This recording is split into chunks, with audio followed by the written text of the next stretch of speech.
أعوذ بالله من الشيطان الرجيم சபிக்கப்பட்ட ஷைத்தானை விட்டு அல்லாஹ்விடம் நான் பாதுகாப்பு தேடுகின்றேன்.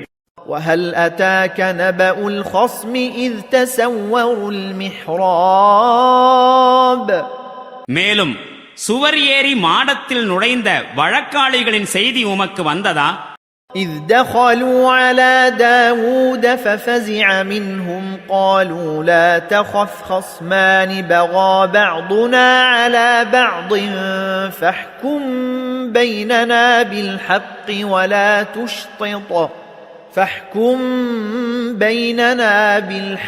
ولا تشطط واهدنا إلى سواء الصراط.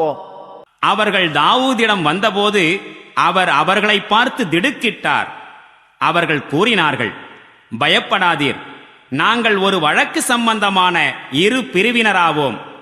எங்களில் ஒருவர் இன்னொருவருக்கு அநீதி இழைத்துள்ளார். நீர் எங்களிடையே மிகச் சரியாக தீர்ப்பு வழங்குவீராக. நேர்மை தவறிவிடாதீர், எங்களுக்கு நேரான வழியை காட்டுவீராக.